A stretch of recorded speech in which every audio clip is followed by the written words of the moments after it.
positif.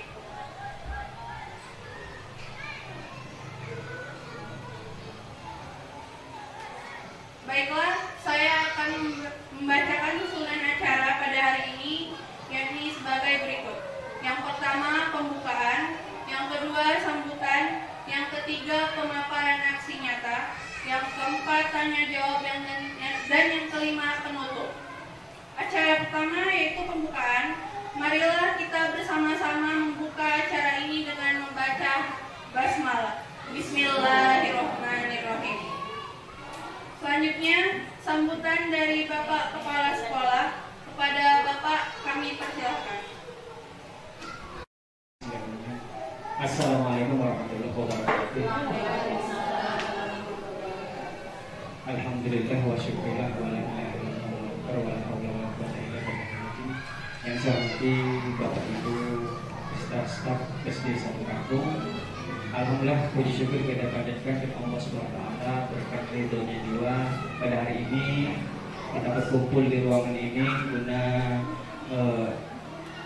untuk pemaparan oleh Ibu Fitriyanti mengenai diseminasi budaya positif. Alhamdulillah kita semua dalam keadaan sehat walafiat. Salawat dan salam tak lupa kita haturkan kepada Nabi kita Nabi Muhammad SAW. Semoga risalah beliau sampaikan menyebabkan kita selamat dunia dan selamat akhirat. Amin. Bapak Ibu yang saya hormati, pada hari ini kita bersama-sama akan menyaksikan ataupun akan disampaikan oleh calon guru penggerak yakni Ibu Fitriyanti SPDSI mengenai diseminasi budaya positif. Untuk itu Bapak Ibu, mari kita nanti laksanakan, kita dengarkan apa yang akan dipaparkan oleh beliau. Mudah-mudahan apa yang menjadi budaya positif di sekolah kita ini akan kita membuat sekolah kita akan lebih maju lagi. Jadi untuk ke depan diharapkan dengan adanya program-program dari calon guru penggerak akan menjadikan sekolah kita selangkah lebih maju dari sekolah yang lain. Jadi untuk itu kita sama-sama dengarkan, lalu kita akan melaksanakan. Mungkin itu saja yang dapat saya sampaikan untuk pembukaan ini. Kurang mohon maaf. Assalamualaikum warahmatullahi wabarakatuh.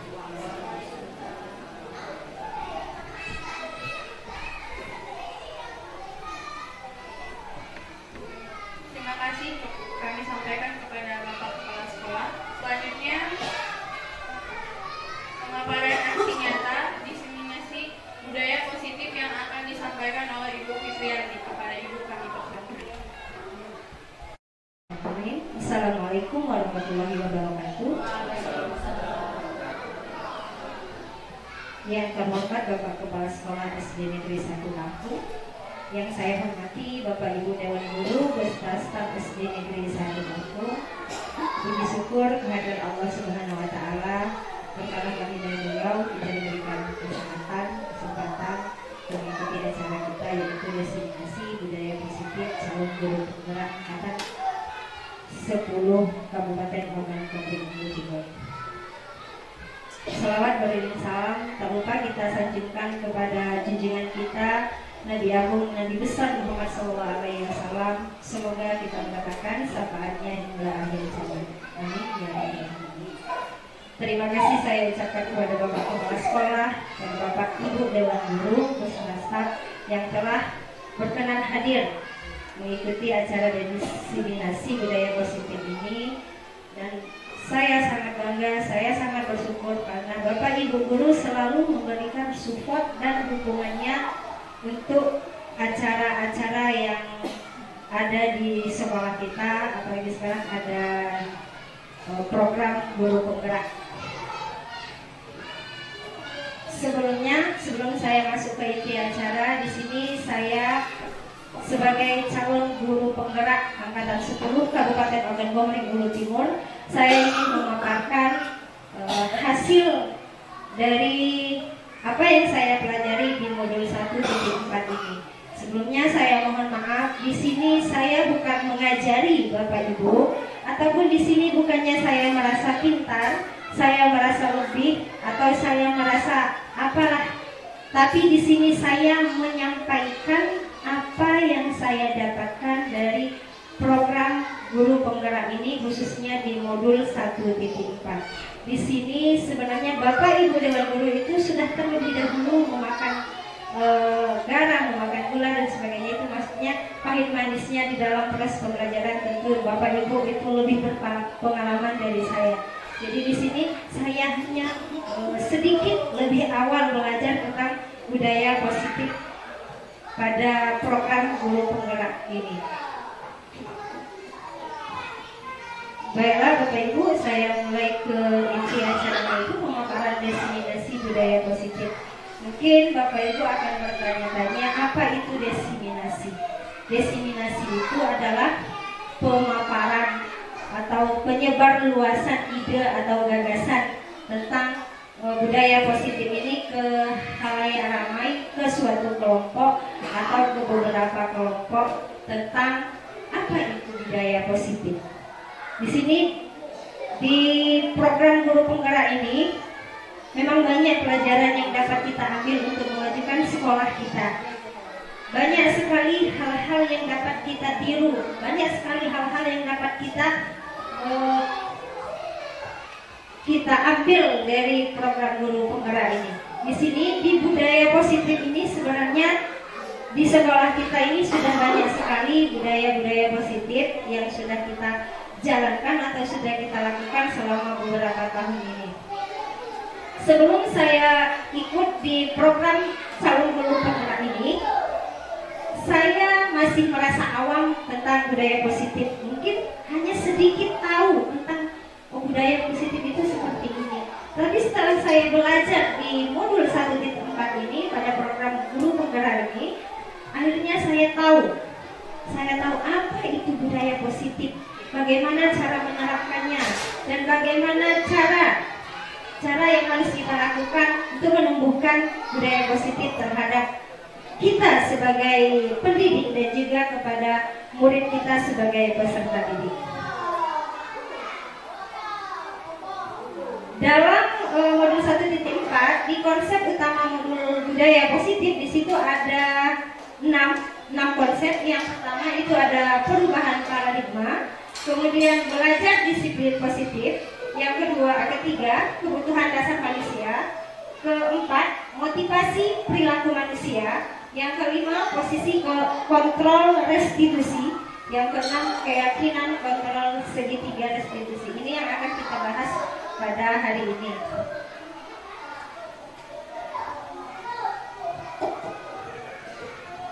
Kita lihat di sini dalam pembelajaran dengan paradigma baru. Pembelajaran dengan paradigma baru dirancang berdasarkan prinsip belajar dengan berdiferensiasi sehingga setiap siswa belajar sesuai kebutuhan dari tahap perkembangan untuk mewujudkan profil pelajar Pancasila. Mungkin kalau sekarang di kurikulum Merdeka itu ada fase ya, ada fase A, fase B untuk di kelas SD. Nah di situ nanti kita akan bahas, kemudian kita lanjutkan di dalam profil pelajar Pancasila. Ada di sini ada 5 elemen, 6 elemen. Yang pertama itu beriman dan bertakwa kepada Tuhan Yang Maha Esa dan berakhlak mulia, yang alhamdulillah di kita sudah berlaku ya, sudah kita laksanakan. Contohnya kegiatan sholat duha bersama, rohis, sholat, kemudian lagi dan kegiatan-kegiatan BTA, kemudian berkebinakaan global, bergotong royong, kreatif, bernalar kritis, mandiri. Nah, di dalam pelajar Pancasila ini mungkin masih ada di antara ke-6 elemen ini yang belum bisa kita terapkan di sekolah kita.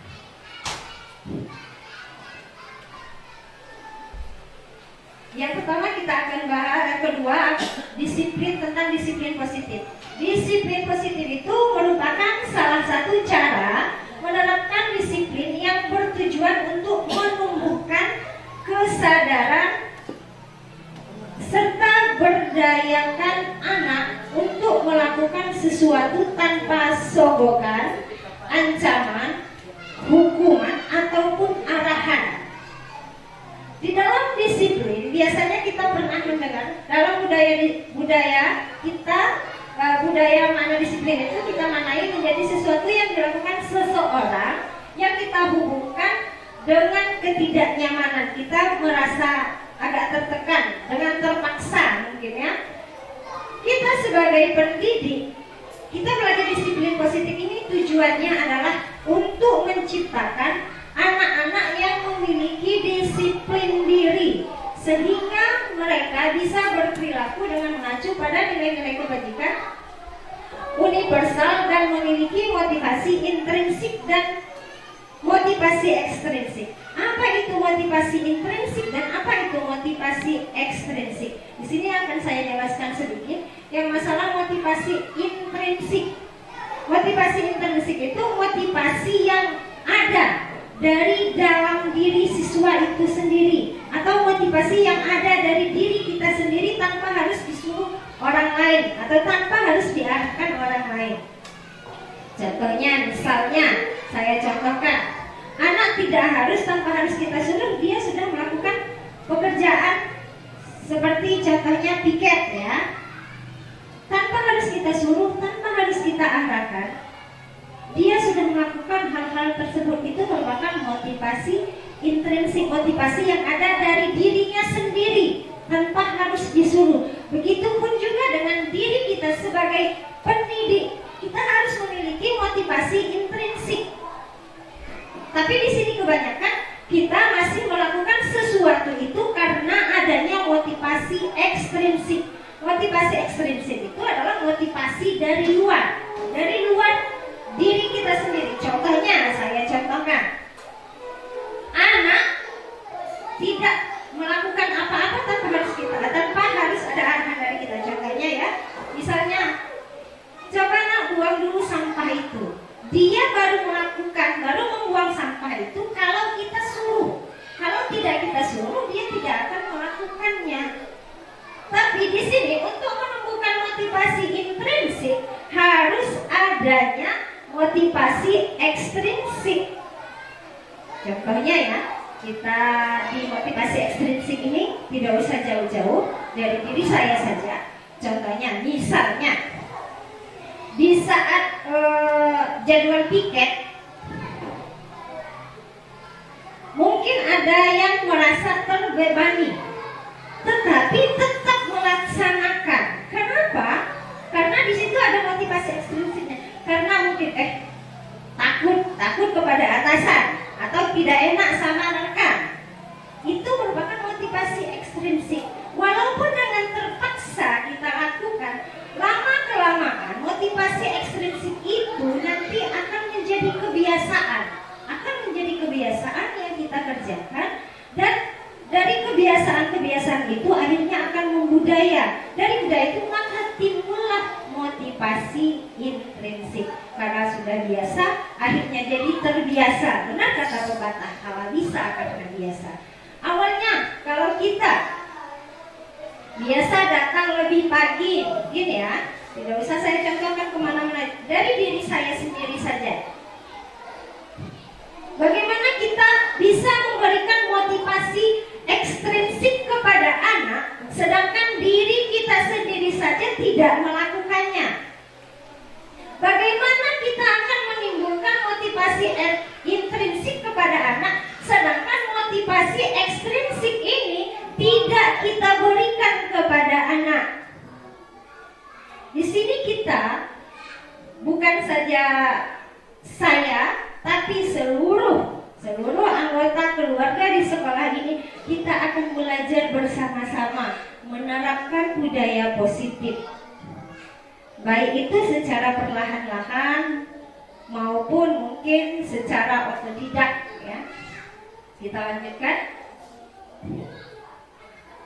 Budaya disiplin positif itu, ya ini nilai-nilai atau keyakinan dan kebiasaan yang ada di sekolah kita yang berpihak kepada murid, sehingga murid dapat berkembang menjadi pribadi yang kritis, penuh rasa hormat dan tanggung jawab.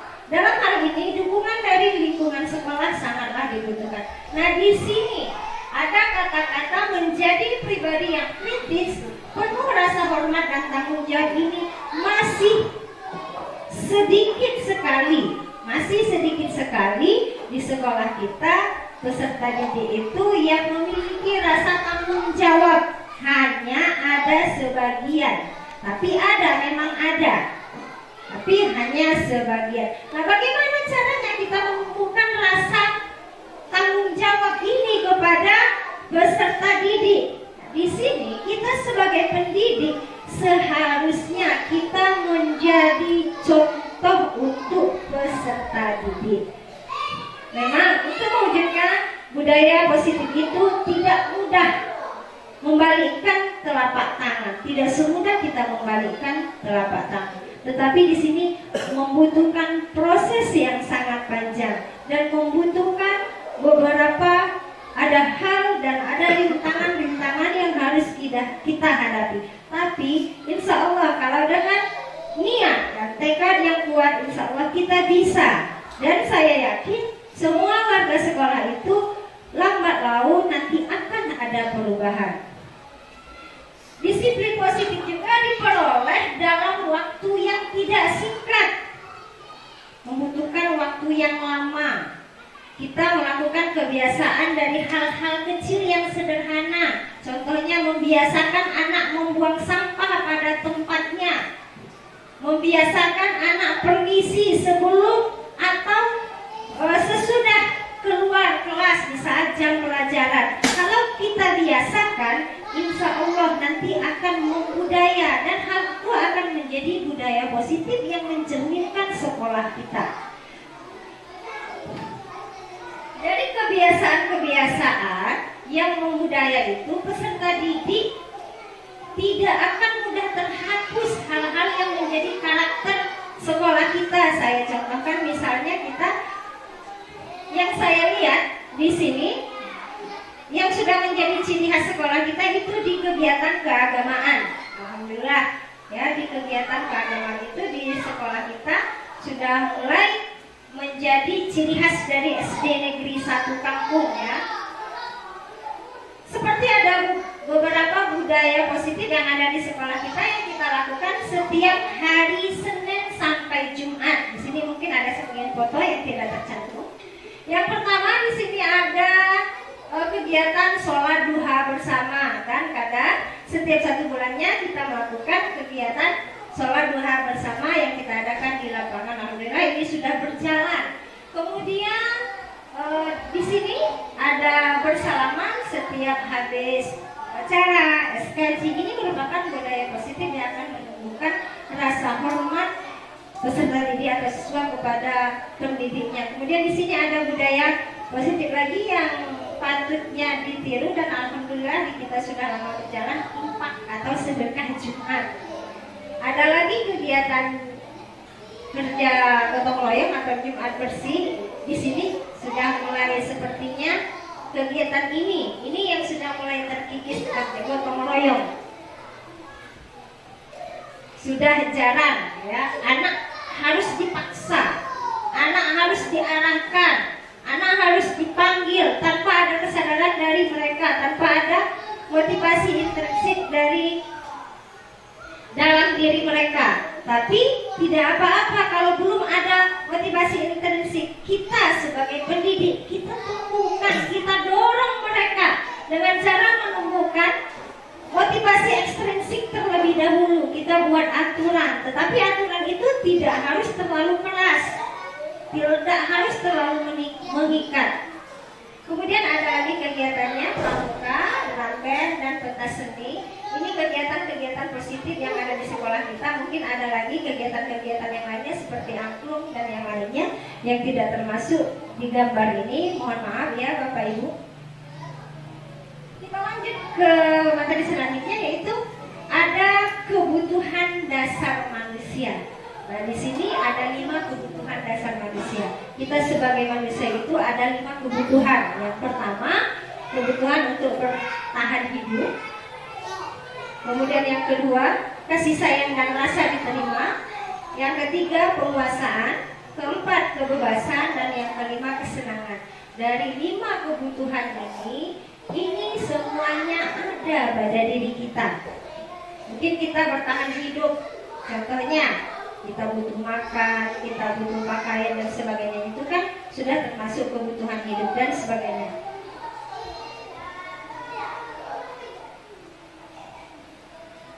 Kemudian dilanjutkan dengan motivasi perilaku manusia. Di sini di dalam motivasi perilaku manusia akan dijelaskan pengertiannya. Motivasi itu merupakan dorongan yang timbul pada diri seseorang secara sadar atau tidak sadar untuk melakukan suatu tindakan dengan tujuan-tujuan tertentu. Misalnya saya contohkan, hari ini saya melakukan pemaparan diseminasi budaya positif. Tujuannya apa? Untuk memenuhi program-program CGP. Jadi setiap apa yang kita lakukan itu pasti ada motivasi dalam diri dengan tujuan-tujuan tertentu. Contohnya misalnya kita datang lebih pagi, tujuannya agar anak-anak itu mencontoh kita. Di sini di dalam motivasi perilaku manusia ada yang harus kita hindari. Di sini kita lihat menghindari ketidaknyamanan dan hukuman. Murid melakukan disiplin karena ia takut dihukum. Ini namanya motivasi ekstrinsik. Saya sebelum ikut CGP ini, saya sering melakukan ini Bapak Ibu. Menghukum siswa. Saya berpikir awalnya dengan memberikan hukuman atau batasan-batasan kepada anak akan bisa membatasi perilaku anak yang tidak sesuai dengan tata tertib yang ada di sekolah ini. Saya contohkan, misalnya anak tidak mengerjakan tugas, saya hukum dengan mengambil sampah, misalnya 5-10 atau 20 sampah. Awalnya saya berpikir itu bisa mendisiplinkan anak. Ternyata tindakan itu salah. Padahal awalnya tujuan kita itu, kita berpikirnya dengan memberikan hukuman anak itu akan disiplin ya, tapi masih ada kejadian-kejadian di selanjutnya, masih ada saja anak-anak yang tidak mengerjakan PR atau tugas ini. Tapi memang benar kalau kita lihat secara logika, dengan adanya hukuman anak itu akan merasa takut, anak itu akan merasa bahwa oh kita tidak mengerjakan PR nanti ibu marah, jadi akhirnya dia mengerjakan tugas. Itu motivasi ekstrinsik dia, tapi secara lambat laun motivasi ekstrinsik itu lama-lama akan timbul motivasi intrinsiknya. Kebiasaan-kebiasaan yang secara perlahan-lahan dilakukan siswa ataupun kita sebagai guru akan menjadi budaya positif di sekolah kita. Kemudian lagi mendapatkan imbalan atau penghargaan dari orang lain. Murid melakukan disiplin karena ingin mendapatkan imbalan atau mengharapkan sesuatu. Itu juga termasuk motivasi ekstrinsik. Saya juga sering melakukan ini karena saya berpikir awalnya itu baik, memberikan reward, memberikan penghargaan kepada anak, saya berpikir akan menimbulkan motivasi anak. Tapi ternyata itu kurang baik. Ternyata itu menimbulkan rasa iri. Padahal saya berpikir dengan memberikan imbalan, memberikan reward kepada anak yang misalnya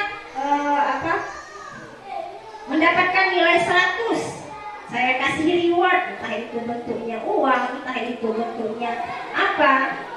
Tapi ternyata itu kurang bagus. Saya berpikirnya dengan seperti itu anak akan berlomba-lomba, anak akan termotivasi. Awalnya saya berpikirnya memang seperti saya sering melakukan ini, menghukum anak. Menghukum itu bukan dalam arti kata kekerasan, bukan. Kemudian memberikan reward atau penghargaan. Ternyata dengan mengharapkan penghargaan atau imbalan dari orang lain, anak-anak tidak akan terbiasa. Anak-anak mengerjakan sesuatu itu hanya karena mengharapkan sesuatu atau hanya karena terpaksa, dan suatu saat dia akan ada titik lelahnya. Saya sudah banyak, sudah biasa dikasih penghargaan. Akhirnya suatu saat dia juga kena, sudahlah biarlah. Kemudian ada lagi menghargai nilai-nilai kebajikan dari diri sendiri. Ini yang susah, yang masih harus kita pupuk, yang masih harus perlu kita benahi lagi, baik kepada peserta didik maupun pada diri kita sebagai pendidik. Khususnya saya yang masih jauh-jauh sekali dari istilahnya sebagai guru yang menjadi panutan untuk anak, itu masih sangat jauh. Saya masih sering melakukan hukuman, saya masih sering memberikan imbalan-imbalan seperti ini. Ternyata pola pikir saya yang saya anggap itu benar, ternyata setelah saya mempelajari budaya positif dan keyakinan-keyakinan kelas yang harus kita terapkan kepada anak, ternyata pemikiran saya itu salah. Selama ini kita menganggap dengan cara seperti itu, dengan cara menghukum anak, dengan cara memberikan imbalan, memberikan batasan-batasan kepada anak, kita bisa mendisiplinkan anak. Kita rasakan sendiri Bapak Ibu ya, kita sebagai pendidik, kita melakukan sesuatu itu karena kita takut pada atasan. Itu termasuk untuk unsur-unsur ekstrinsik. Tetapi kita belum memiliki melakukan sesuatu itu karena timbul motivasi dari diri kita sendiri. Tapi memang ada di antara kita, di antara guru-guru yang saya sangat menginspirasi, sangat ini buat contoh tanpa harus ada atasan, tidak ada atasan, sama. Karena memang motivasi yang ada di dalam dirinya itu timbul bukan karena takut pada atasan, bukan karena diarahkan oleh atasan. Untuk menimbulkan motivasi intrinsik itu dari dalam diri kita itu sulit. Tapi di sini kita harus belajar dari kebiasaan-kebiasaan kecil secara perlahan-lahan. Insya Allah kita bisa. Dan saya yakin kita semuanya bisa. Tidak ada yang tidak bisa. Memang awalnya ada rasa terpaksa awalnya. Tapi kalau sudah kebiasaan, ternyata akan menjadi budaya, akan menjadi kebiasaan. Seperti saya contohkan di sini. Awalnya dulu saya mau memegang mic saja untuk presentase, untuk pidato saja, saya merasa gemetar. Saya takut apa yang akan saya omongkan, apa yang akan saya sampaikan, saya takut. Tetapi sekali, 2 kali, 3 kali, 4 kali dan seterusnya, lama-lama akan jadi kebiasaan dan ide-ide itu akan timbul sendiri.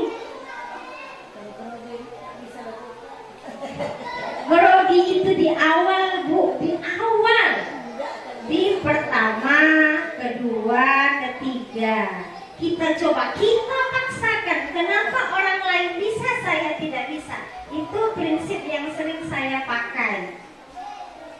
Awalnya saya grogi, tidak berani, tapi harus kita paksakan. Kita lanjutkan.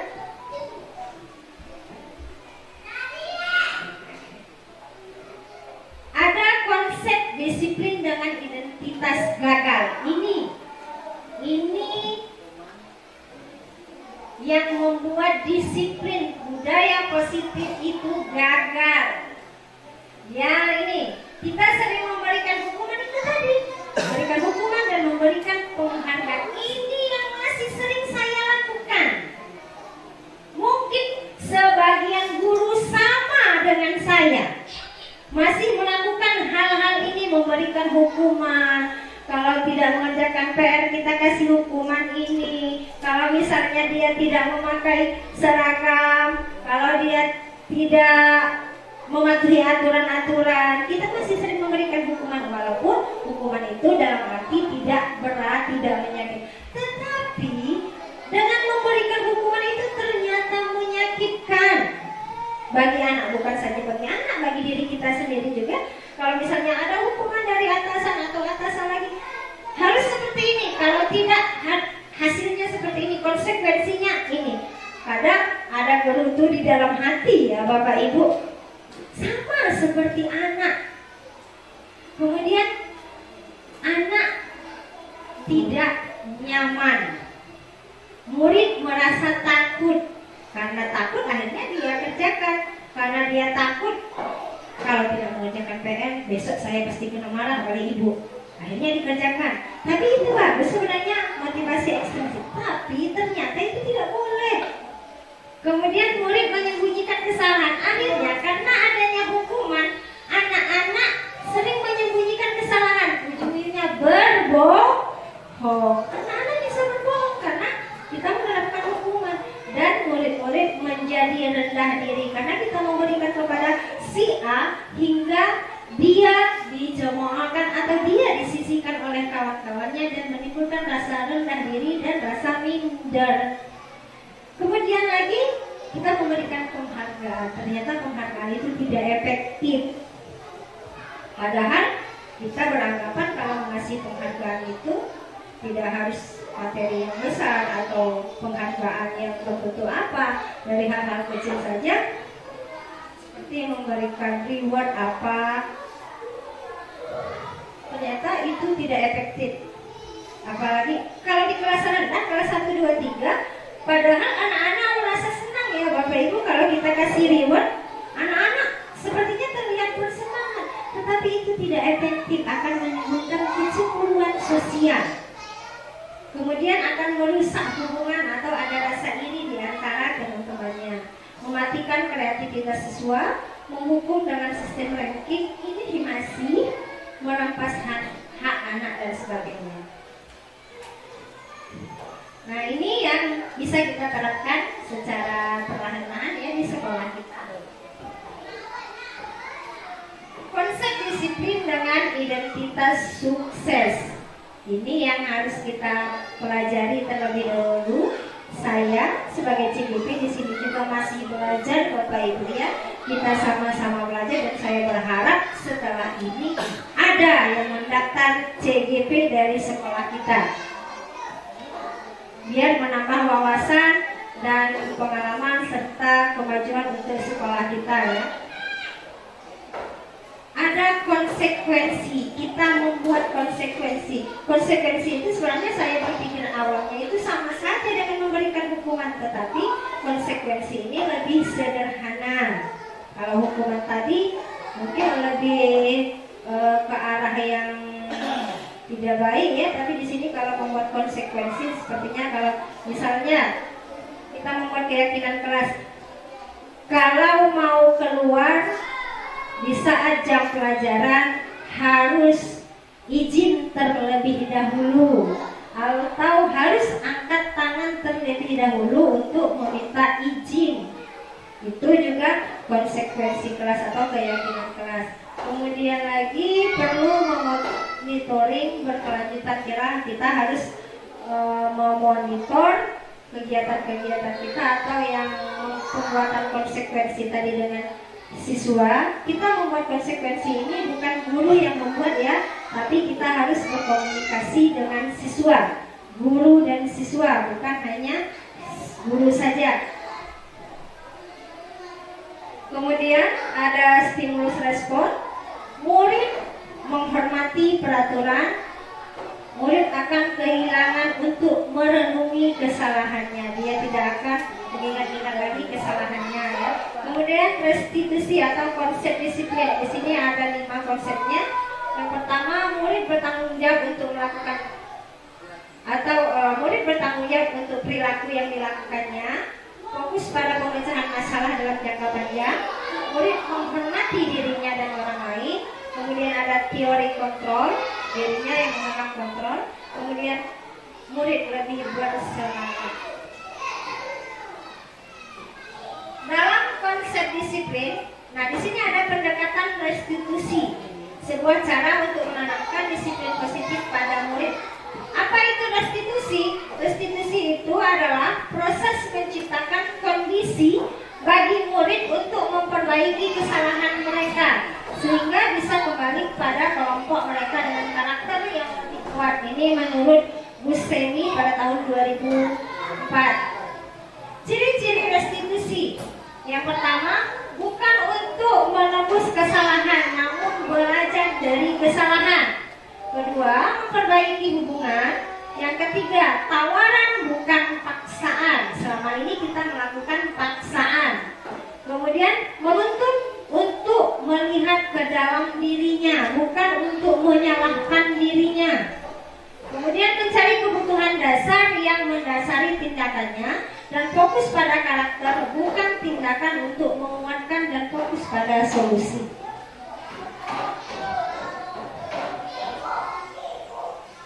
Perbedaan antara hukuman, konsekuensi, dan restitusi.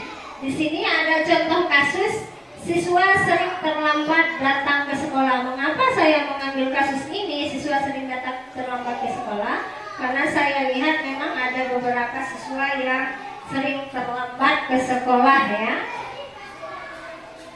Di dalam kasus ini, di sini ada hukuman, ada konsekuensi, dan ada restitusi. Kita lihat dulu dari hukuman. Dari hukuman, guru menghukum siswa yang terlambat itu dengan bernyanyi 10 lagu wajib. Itu yang saya contohkan tadi, misalnya membuat sampah, mengambil sampah sebanyak sekian.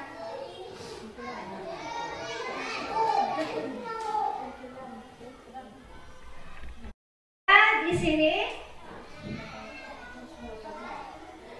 siswa membersihkan toilet, mungkin itu masih kadang kita lakukan, itu merupakan hukuman bagi siswa yang terlambat. Dan siswa berlari keliling lapangan, itu yang sering terjadi ya di sekolah kita, Bapak Ibu guru. Kemudian ada konsekuensinya, guru memberikan konsekuensi untuk siswa yang terlambat, tidak akan mengulangi penjelasan materi kalau dia terlambat, dan otomatis dia akan tertinggal materi yang sudah disampaikan oleh Bapak Ibu gurunya. Kemudian lagi, guru tegas dengan siswa untuk menghormati peraturan yang sudah dibuat. Kemudian ada restitusi. Restitusi itu guru menanyakan keyakinan kelas atau keyakinan dirinya dan membantu siswa dalam menyelesaikan masalahnya. Dan yang kedua, guru lebih terbuka dan siswa menghormati dirinya dan orang lain. Nah, di sini ada permainan, nanti saya akan bagikan kertas.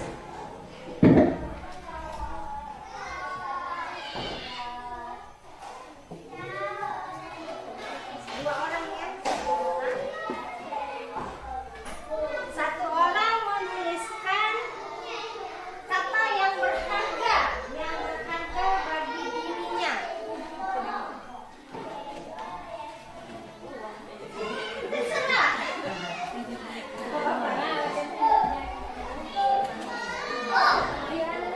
Yang dianggap berharga, tak itu suami, tak itu pacar, tak itu uang yang berharga bagi diri kalian. Satu orang ditulis di kertas, kemudian satu orang menggenggamnya. Jangan dilihat kawannya, itu rahasia. Apa saja, apa saja. Dengan coba berharga pagi ganti konsep pagi ganti kan kamu. Apa saja yang dianggap paling berharga dalam dirinya. Kalau sudah ditulis, silakan satu orang menggenggam. Satu orang berusaha untuk membuka genggaman tersebut. Satu orang menggenggam yang saya tulis, saya suruh menulis sesuatu yang berharga bagi diri Anda. Genggam apa yang sudah berharga bagi diri Anda itu, genggam. Kemudian satu orang membuka, berusaha untuk membuka genggaman tersebut.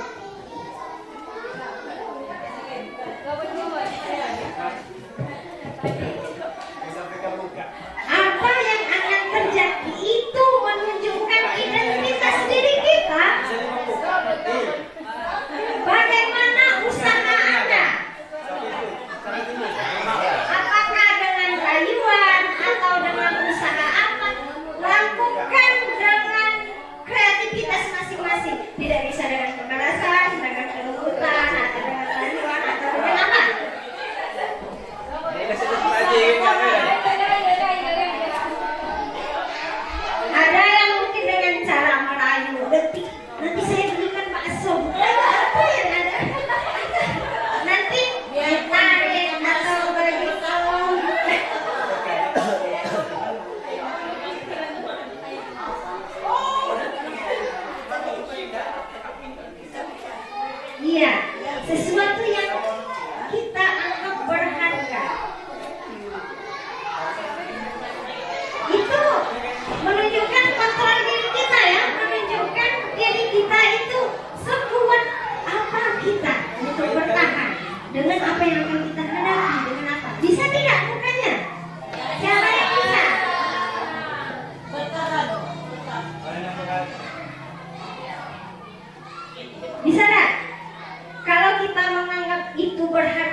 itu berada di sekolah, kalau di rumah. Kontrol itu baik di sekolah maupun dalam kehidupan kita ya, kehidupan nyata. Ada yang bisa memberikan? Siapa? Bu Yuni bisa?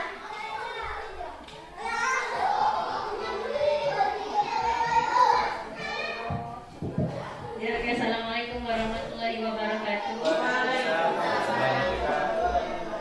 Izin menanggapi dari permainan tersebut, hal yang dapat saya petik dari sebuah permainan tersebut itu kalau kita kaitkan di teori positif tadi, itu berkaitan dengan paradigma baru yang akan kita jalankan pada kurikulum Merdeka ini. Intinya itu kontrol yang kita pegang tadi itu hal yang kita anggap berharga. Contohnya kata Ibu Mul tadi, suami.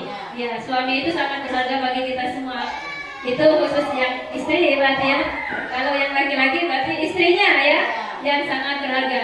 Nah, dari yang Ibu Mul pegang tadi bahwa suaminya itu sangat berharga, jadi meskipun Ibu sering merayu ya dengan sekuat tenaga ya, dengan hal-hal apapun yang Ibu sering lakukan, tetap Ibu Mul pertahankan ya. Jadi intinya ya, kita tidak bisa mengontrol diri orang lain, akan tetapi kita yang bisa mengontrol diri kita sendiri. Nah, kalau kita kaitkan dengan materi tersebut, maka dari itu kita tidak bisa memaksakan hal-hal yang berbentuk positif. Contohnya, kita tidak bisa memaksakan kehendak siswa itu menurut keinginan kita.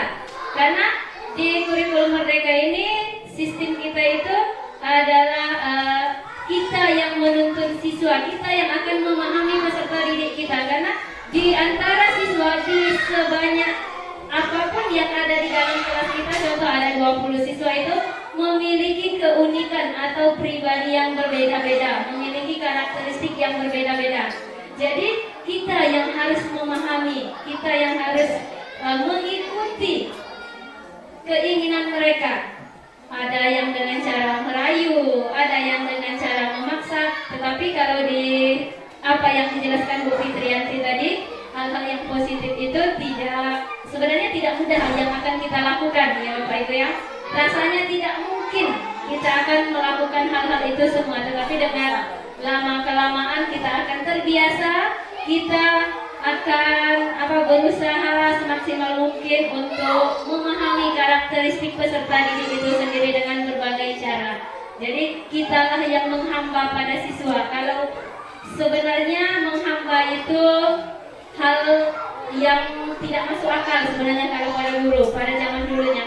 Kalau sekarang menurut Ki Hajar Dewantara itu guru yang menghamba pada siswa, bukan hal yang negatif ya Bapak Ibu ya.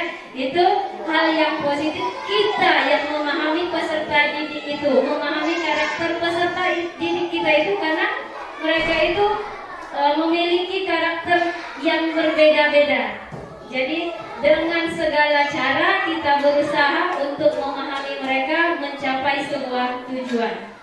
Jadi yang dari kepala Ibu Mul tadi yang berusaha ditahankan, Bu Seri juga berusaha merayu, berusaha meminta apa yang Bu Mul tadi genggam. Seperti itulah yang akan kita lakukan pada peserta didik kita.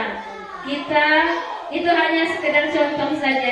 Kita jangan memaksakan kehendak kita, tetapi kita yang mengikuti alur peserta didik itu, karena siswa itu sudah memiliki bakat tersendiri dari dalamnya. Jadi kita hanya mengarahkan tujuan mereka. Mungkin itu saja yang dapat saya sampaikan. Terima kasih. Wassalamualaikum warahmatullahi wabarakatuh. Ya, terima kasih. Saya ucapkan kepada Ibu Juliana yang sudah memberikan tanggapan. Ada lagi yang mau memberikan tanggapan dari permainan tersebut? Ada? Jadi kalau menurut pandangan Ibu Juliana, bukan hanya pandangan Ibu Juliana, tapi di sini pandangan dari kurikulum Merdeka. Memang benar, kita sekarang tidak boleh memaksakan kehendak kepada peserta didik atau kepada murid. Kita yang harus mengerti, kita yang harus memahami karakter-karakter dari peserta didik. Selama ini kita hanya istilahnya berpacu pada nilai, anak itu dianggap sukses kalau dia memiliki nilai yang besar, kalau dia tuntas mengerjakan tugasnya, itu kita anggap berhasil. Ternyata tidak. Nilai itu bukan sekedar ukuran, ya, bukan menjadi tolak ukur, tapi yang harus kita bina di sini karakter peserta didik kita itu. Mungkin dari 20 siswa di dalam kelas, mereka memiliki kepribadian yang berbeda-beda. Oh, si A dia harus seperti ini kan, si B harus keras orangnya, kalau si C seperti ini. Selama ini kita mematok aturan itu satu, tidak melihat karakter siswa, tidak melihat karakter peserta didik kita di kelas. Jadi masih banyak sekali pelajaran-pelajaran yang perlu kita pahami untuk menerapkan pembelajaran yang menyenangkan, menerapkan budaya positif di sekolah kita. Dari permainan tersebut, realitanya kebutuhan, kita melihat kebutuhan manusia itu terkadang sama, tetapi realitanya kebutuhan kita itu berbeda-beda. Saya kebutuhannya berbeda, Ibu Siti Mulyani juga beda kebutuhannya. Kemudian orang melihat sesuatu itu sama, padahal setiap orang itu memiliki pandangan yang berbeda-beda. Mungkin si A menilai ibu itu seperti ini, si B menilainya beda. Jadi tergantung dari sudut pandang mana dia menilai orang tersebut. Kemudian lagi kita mencoba mengubah orang lain agar bisa sama dengan diri kita. Itu tidak bisa, karena kontrol diri kita itu ada pada diri kita sendiri, bukan pada orang lain. Begitupun orang lain tidak bisa kita kontrol, tidak bisa kita samakan dengan diri kita sendiri. Tetapi kita harus menyesuaikan dengan keadaannya. Kemudian semua perilaku yang kita lakukan itu pasti memiliki tujuan. Apa tujuannya? Kita menggenggam sekuat tenaga apa yang berharga dari diri kita tadi. Kita bertujuan untuk mempertahankannya. Jangan sampai orang lain bisa membuka genggaman kita. Itu ada tujuannya. Tujuannya apa? Kita untuk mempertahankan apa yang sudah kita anggap berharga bagi diri kita sendiri.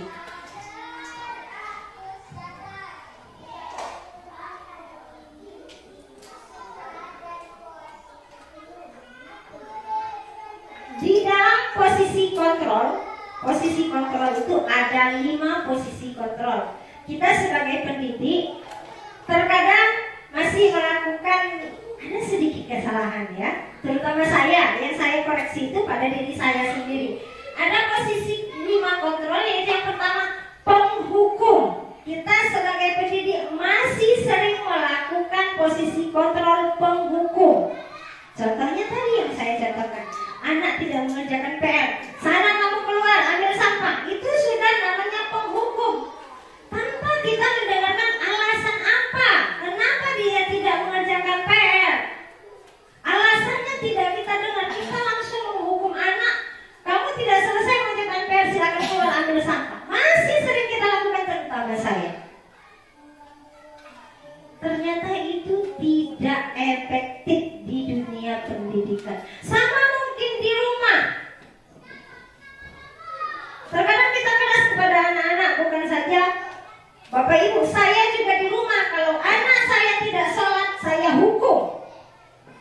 Ternyata salah, kurang efektif bagi anak. Saya berpikirnya dengan seperti itu anak akan takut dan dia akan mengerjakan, walaupun dengan rasa terpaksa. Kemudian posisi kontrol yang kedua, membuat orang merasa bersalah. Masih sering kita lakukan. Ngapi, kenapa? Kenapa kamu terlambat? Membuat rasa bersalah. Kita tidak mendengarkan alasan kenapa dia terlambat, apa solusinya, tidak. Kita langsung menghukum anak, membuat anak merasa bersalah. Kemudian ada lagi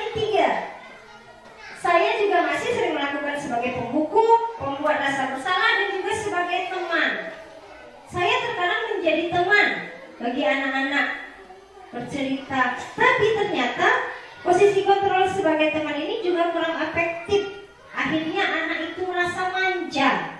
Anak itu selalu ketergantungan dengan diri kita. Anak itu selalu mengharapkan kita, oh pasti diinikan ibu, pasti diinikan ibu. Dia ketergantungan dengan kita. Ternyata posisi kontrol yang ketiga tidak efektif juga. Di sini ada posisi kontrol yang keempat, yaitu pemantau atau monitor.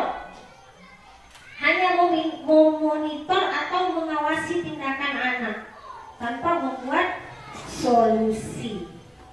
Nah, yang terakhir ada posisi manajer atau respon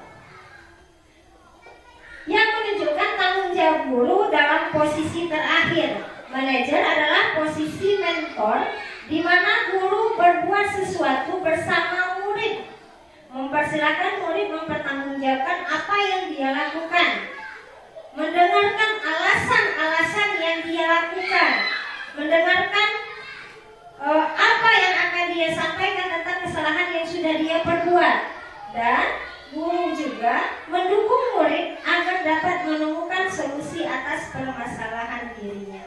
Nah, di sini posisi yang paling aman, yang paling bagus yang harus kita terapkan di sekolah itu ternyata sebagai among atau sebagai manajer. Di dalam manajer ini kita tidak hanya sebagai pemantau, kita tidak hanya memonitoring, tapi kita juga mendengarkan alasannya, kemudian memonitor dan mencari jalan keluar atau solusi dari tindakan yang dilakukan oleh murid tersebut. Kita contohkan, saya berikan contoh untuk posisi kontrol penghukum jika anak terlambat. Di sini saya mengambil kasus siswa membolos dari jam pelajaran. Terkadang ada 1-2 orang siswa kita duduk di luar di saat jam pelajarannya. Nah, di sini ada posisi kontrol penghukum. Ada kata-kata mengapa kita dipandang sebagai penghukum. Patuhi aturan sekolah, lalu kamu keliling lapangan atau ambil sampah sebanyak 50. Itu merupakan, kalau dilihat, merupakan sudut pandang dari diri kita sebagai penghukum. Kemudian pembuat dasar bersalah, beberapa kali ibu harus beritahu kamu, ibu kecewa sama kamu. Akhirnya anak-anak itu merasa dirinya itu salah. Nah, posisi teman, ayolah patuhi peraturan di sekolah. Buat apa kamu bolos? Buatlah ibu bangga pada kamu. Kali ini tidak apa-apa kamu salah, tapi ibu berharap kamu bisa memperbaikinya di kemudian hari. Itu posisi kontrol sebagai teman. Kemudian sebagai pemantau, kamu sudah melanggar peraturan, dan apakah kamu tahu konsekuensi dari aturan yang sudah kamu langgar? Kemudian lagi terakhir ada posisi manajer. Nah, dalam posisi manajer inilah yang paling tepat yang kita harus terapkan kepada siswa atau murid. Apakah kamu tahu kesalahanmu? Kira-kira bagaimana kamu memperbaiki kesalahan ini? Nah, sebagai manajer kita harus mendengarkan alasan-alasan apa, dengan mungkin menerapkan segitiga restitusi. Nanti kita bisa menyelesaikan masalah-masalah yang kita hadapi dengan peserta didik. Tidak harus ketiga-tiganya, kita sesuaikan dengan kasus-kasus yang kita hadapi dengan peserta didik. Nah, di sini membuat keyakinan kelas. Kalau kita sebenarnya di sekolah kita itu, di kelas-kelas itu sebagian saya lihat itu sudah membuat keyakinan kelas. Kalau kita kemarin bukan keyakinan kelas ya, kesepakatan, ya tidak. Bapak Ibu guru kadang sudah buat ya di kelas kesepakatan kelas. Kalau alfa 3 hari, apa kesepakatannya? Kalau tidak mengumpulkan PR, kesepakatannya apa? Di dalam pembuatan kesepakatan kelas, kita tidak perlu panjang lebar aturannya. Cukup sederhana agar anak mudah mengerti dan agar anak mudah mengingat apa yang sudah menjadi keyakinan kelas yang kita buat bersama siswa. Bukan guru yang membuat keyakinan kelas, tetapi guru berdiskusi dengan siswa. Tahapan membuat keyakinan kelas, yang pertama berdiskusi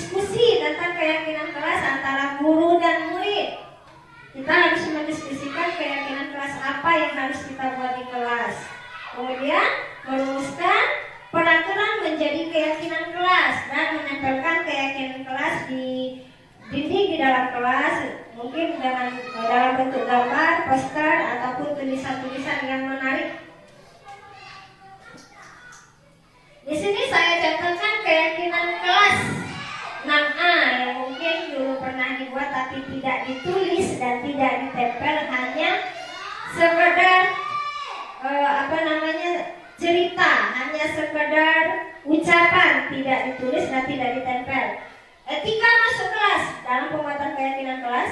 Etika masuk kelas ketika guru sudah memasuki ruang kelas, aturannya ketua kelas segera menyiapkan kelas, kemudian memberi salam kepada guru dan membaca doa sebelum belajar.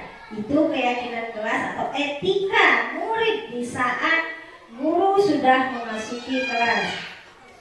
Kemudian etika izin ke toilet saat sedang belajar. Di sini biasanya anak-anak kita kalau sedang belajar, gurunya sedang nulis di papan tulis, anaknya langsung keluar tanpa permisi. Kemana tadi? Tidak tahunya ke WC. Tapi ada sebagian anak yang permisi ada, alhamdulillah. Tidak semua tapi ya. Etika izin ke toilet saat sedang belajar. Yang pertama, mengangkat tangan terlebih dahulu, meminta izin ke toilet dengan kata-kata yang sopan. Setelah selesai dari toilet, masuk dengan mengetuk pintu dan menghampiri guru dengan menyampaikan ucapan terima kasih. Kemudian etika mengakhiri kelas setelah guru selesai mengajar. Yang pertama, ketua kelas menyiapkan murid untuk berdoa. Selesai berdoa, ketua kelas memimpin murid untuk memberikan salam kepada guru. Jika waktunya untuk pulang, maka murid bersalaman dengan guru untuk berpamitan. Itu contoh keyakinan kelas ya. Saya tidak bisa ditampilkan ya karena mati lampu.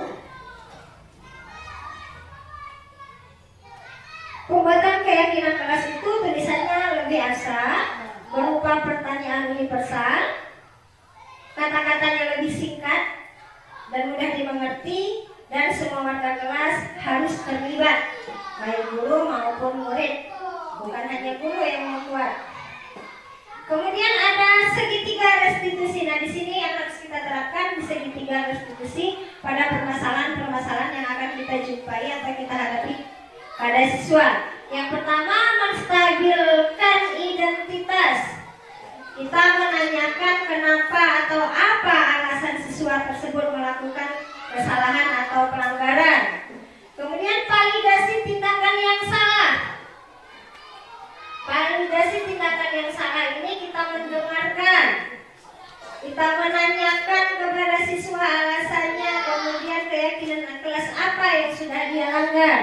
Yang terakhir, menanyakan keyakinan kelas. Semua siswa harus tahu keyakinan kelas yang kita buat, baru kita bisa menerapkannya.